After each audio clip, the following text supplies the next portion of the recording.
치료 사례 보겠습니다. 한 남자가 폐영을 앓아. 이게 옛날 글이라서 아마 그 당시에 이제 폐에 뭐가 생겼나 봅니다. 엑스레이로 안 거는 아니고요. 예, 그렇습니다.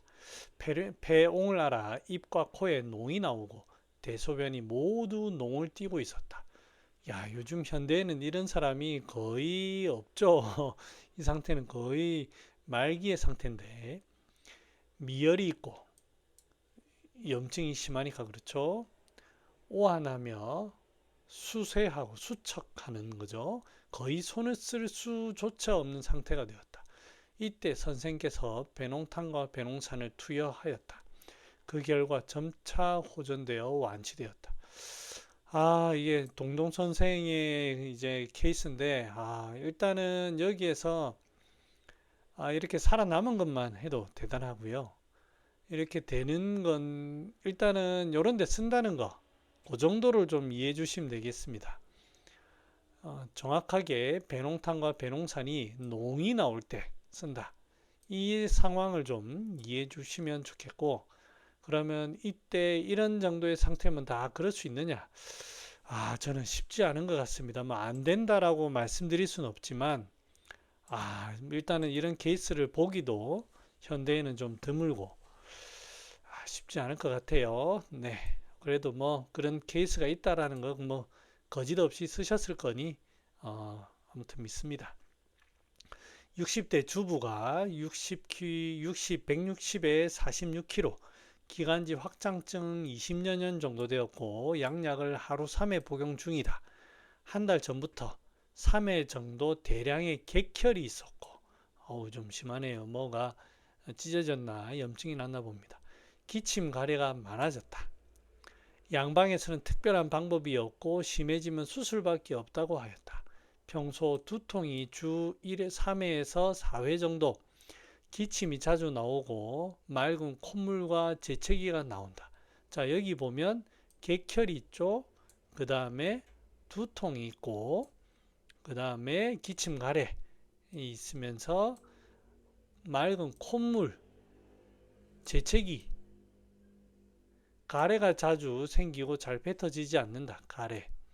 자, 이걸 가지고 우리가 유출해 보면 두통, 맑은 콧물, 재채기 전부 표증입니다. 표증. 가래와 기침을 한다. 기침도 이제 아마 요 표증의 범위에서 넣는 게 좋을 것 같아요. 그 다음에 가래가 잘 안 뱉어진다. 가래가 생긴다는 것은 중초의 문제로 생깁니다. 자, 마른 복부에 특별한 복후는 확인되지 않았다. 배농탕 1.5배 방으로 45봉씩 4회 처방하고 하루 2번 복용하면서 객혈과 기침, 가래 모두 호전되어 폐하가했다. 자, 뭐 좋은 임상례입니다만 조금만 더 제가 쓴소리를 하면 표증입니다. 표증이 있기 때문에 확실하게 표증과 관련된 약도 필요하다고 봅니다. 물론 여기 가래가 나오기 때문에, 그리고 기관지 확장증이라서 여기 분명히 폐가 안 좋기 때문에 길경을 쓴 거는 이해를 합니다만, 표증이 있기 때문에 표증과 관련된 약이 좀 있었으면 하는 게 제 개인적인 바람이고, 그 다음 여기에 배농탕을 썼기 때문에 배농탕이면 길경이 거의 대부분입니다. 그래서 길경만으로 이게 빠른 호전이 되겠나 싶습니다.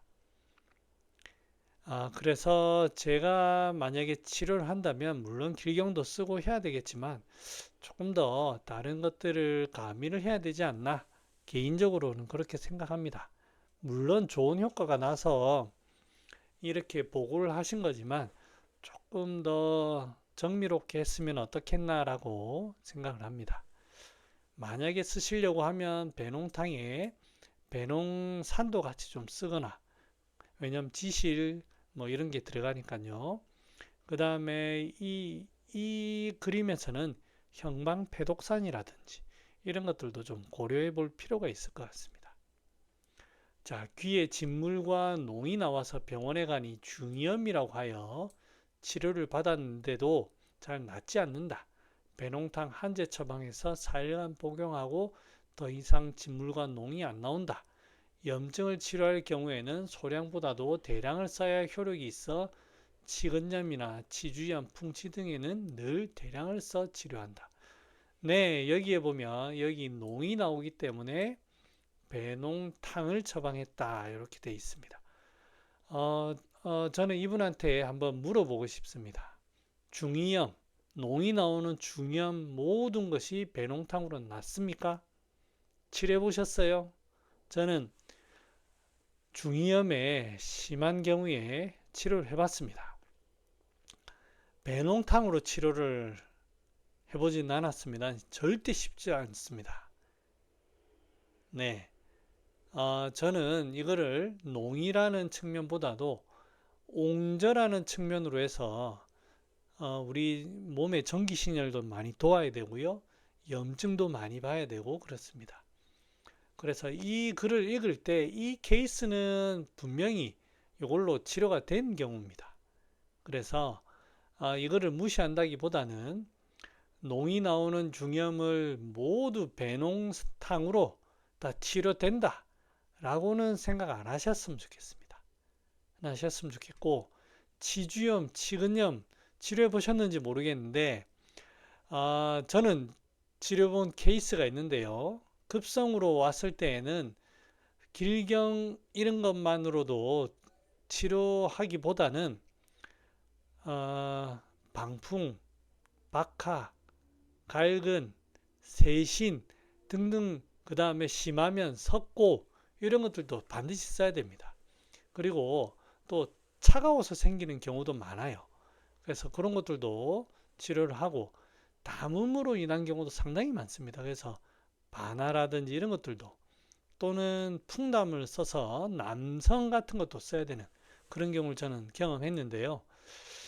그래서 이런 글을 읽고 농이 있을 때 배농탕만으로 처방한다. 조금은 한 번 더 생각해 볼 필요가 있습니다. 치루에 배농탕을 지어 주었고, 또한 배농산을 가루로 내어 계란 노른자에 반죽한 다음 환부 입구에 매일 갈아붙이라고 하였다. 배농탕을 먹고 난 다음부터 치루의 구멍에서 농이 배출되는 양이 현저하게 많아졌다. 그것은 나으려는 과정이라고 말하고 다시 한재에 지어 주었다. 한 달 동안 고름 많이 나오더니 새살이 나오기 시작했다. 약 3개월 정도 복용하고 치료가 완전히 나았다. 저 이런 거 인정합니다. 인정하고 하는데요. 이것만이 전부는 아닙니다. 제가 나중에 소개시켜 드리겠지만 옹저, 농 이런 치료가 후대에 굉장히 많이 발전했습니다. 왜 그러냐면 사람이 엄청 죽었어요. 그러니까 과거 의서에도 이런 거와 관련된 처방과 이론들이 엄청나게 많습니다. 그러니까 과거의 이야기도 좀 참고를 할 필요가 있습니다. 한 남자가 임지를 7년이나 앓았는데 모든 치료가 무효하였다. 그 친구인 의사가 칠보환 매육환을 오랫동안 복용시켰으나 낫지 않았다. 이건 한번 찾아봐야 되겠네요. 뭔지. 선생에게 의뢰하여 진찰하니 소복련급하고 음두에 농이 함유되어 동통으로 걸을 수 없는 상태이다. 곧 배농탕을 지어서 투여했는데 복용 수일 만에 완치되었다. 뭐 수일 만에 될 수 있죠. 될 수 있습니다. 네. 15세 남학생이 앉았다 일어나거나 누울 때 어지러우면서 눈앞이 까매진다. 이거는 숙이라는 뜻입니다. 숙이, 몸에 숙이가 있다. 숙이가 어느 정도, 뭐 이런 거를 어디에 이런 거 찾아야 됩니다. 머리가 항상 맑지 못하고 자주 아프며 가래가 많다. 아마 여기 중초에 의한 것 같아요. 눈이 건조하고 코가 답답하다. 그러니까 중초가 막히면서 위로 허열이 뜹니다. 식욕소화 정상 절대 아닙니다. 여러분, 딱 이런 말 들었을 때 환자는 정상이라고 하죠. 절대 아닙니다. 믿으시면 안 됩니다. 입이 잘 말라 자주 물을 마신다. 그러니까 입이 잘 마른다는 거, 여기에서 중초에 허열이 생겨가지고 위열로 이런 거예요. 대변은 하루 한번 무른 편, 약간 덜 시원하다. 여기에 중초가 막히면서 이런 것들이 대장으로 수별이 내려가는 거예요. 가슴 잘 답답하고 심호흡이 힘들다. 기침 자주 하고 한숨 잘 쉰다. 흉부 쪽으로 기운도 펼쳐지지 않는 거예요. 어깨를 만져보니 굳어있고 통증이 있다. 대조의 연인 간급을 확인하고 증상으로 보아 작약은 룰아웃 시키고 탁타 종농이 보여서 길경 확인하여 배농 당을 투여했고 15일 복용 후에 어지럼증 한숨 쉬는 증상이 없어졌고 호흡도 많이 편해졌다. 이어서 동방 복용시켰다. 저라면 이렇게 치료 안 합니다. 네. 뭐 이분은 뭐를 보고 했겠습니까? 이분 가래가 많다. 아마 이런 걸 보고 한 것 같아요. 뭐 저는 인정합니다. 이렇게 인정할 수 있지만 어지럽다라고 할 때 길경으로 쉽지 않습니다. 저는 어지럼증 전문 한의원을 7년 이상 해본 경험이 있습니다. 이럴 때에는 이렇게 저는 접근하지는 않습니다. 물론 이거는 좋은 케이스입니다만 너무 이런 거에 그러니까 이제 중초라든지 이런 걸 반드시 봐야 됩니다. 중초로 인해 가지고 흉부 쪽으로도 답답하고 대변이 물러지는 수별이 보입니다.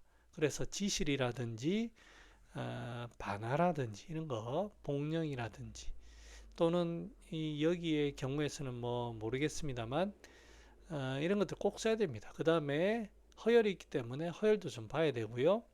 이 사람이 수면이 부족하다면 이런 거를 통해 가지고 황련도 좀 필요하고 그렇습니다.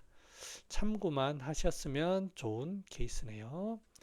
자, 그 다음에 이런 내용도 있더라고요. ADHD에 배농탕이 가장 많이 쓰이더라. 저는 이런 글을 봤을 때 안타깝습니다. ADHD 전문 한의원에서 하셨는 경우라면 또 어느 정도 인정을 합니다만 저도 ADHD를 좀 본 경험이 있습니다. 제 나름대로의 경험으로는 배농탕은 무슨 근거로 말씀하시는지는 제가 잘 모르겠습니다. 좀 심한 경우는 정말로 감당이 안 갑니다. 그래서 흥분하는 그거를 억제하는 그런 약들도 분명히 필요합니다. 그래서 이런 내용은 조금 조심스럽습니다. 조협하고 좀 구분할 필요가 있습니다. 조협은 탁타 연말이라고 하는데 길경은 종기, 농에 좀 더 가깝고요. 조협은 객담에 가깝습니다.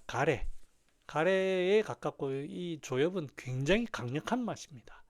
그래서 굉장히 강력하게 가래를 말려버리는 그런 역할을 한다고 보시면 되겠습니다. 자, 염증 예전에 한번 했었는데요. 가볍게 한번 보겠습니다. 염증 가벼운 표증을 기본으로 두고 염증에는 가벼운 표증이 나타나죠. 오한 발열. 그 다음에 홍정 열통이 있고 옹과 농으로 있으면서 음어, 기혈, 허한으로 넘어가기도 합니다. 자, 이거는 외우시기 바랍니다. 현계연교탕, 형방패독산 초기에 씁니다. 그래서 현계, 방풍, 백지, 지각, 길경, 연교, 황금, 치자, 시호, 열감이 있을 때는 이런 게 들어가야 되고요. 표증이 있을 때는 이런 약들이 들어가야 됩니다. 그 다음에 혈열과 관련된 처방이기 때문에 보혈하는 그런 약들도 같이 들어갑니다. 기본이고요. 그 다음으로 넘어가면 방풍, 금은화, 백지 이런 약들로 표증을 보면서 혈과 관련된 약이 들어가고 그 다음에 산종하는 약들 조각자, 천상갑, 폐모 이런 약이 들어갑니다. 그 다음에 통증이 있기 때문에 유황몰약이 들어갑니다. 선방 활명은 반드시 외워두십시오. 앞에 연교패독산, 현계연교탕 그 다음에 선방 활명은 점점 시간 순서입니다. 그 다음에 탕리소독음 여기에는 이제 발산약 별로 없습니다. 금은화 이런 걸로 하죠. 표증해봤자 방풍, 백지 이 정도입니다. 거기에다가 길경 들어가고 그 외에는 기혈 보는 약입니다. 당기, 천궁, 진피, 황기 이런 약들. 그 다음에 농을 하는 약들은 천하분 이런 겁니다. 뚫어주는 천상갑, 조각자 있고요. 그 다음에 천금내, 탁산 이제 점점 보약으로 갑니다. 인삼한기, 천궁, 당귀 이런 게 위주가 되면서 거풍하는 약재는 방풍백지 이런 정도고, 그 다음에 농을 보면서도 행기를 시키는 후박, 길경 이런 게 들어갑니다. 점점 비율이 달라지죠. 마지막 최후 단계는 십전대부탕입니다. 자, 이 순서대로 농이 종기가 생길 때 이 순서대로 씁니다. 그러니까 이거를 잘 머릿속에 넣어 두셨다가 요 순서대에 맞춰서 기혈의 정도를 보고 반드시 이런 식으로 해야지 길경만을 믿고 하시면 안 됩니다. 물론 치료가 안 된다는 건 아니지만 더 좋은 게 있습니다. 여러분, 한방에서 옹저와 싸워온 역사가 어마어마합니다. 임금들도 종기로 죽었습니다. 그러니까 연구가 매우 많이 돼 있어요. 그러니까 배농탄, 배농탕, 배농산만 의지하시면 안 됩니다. 네, 여기서 마치겠습니다. 안녕.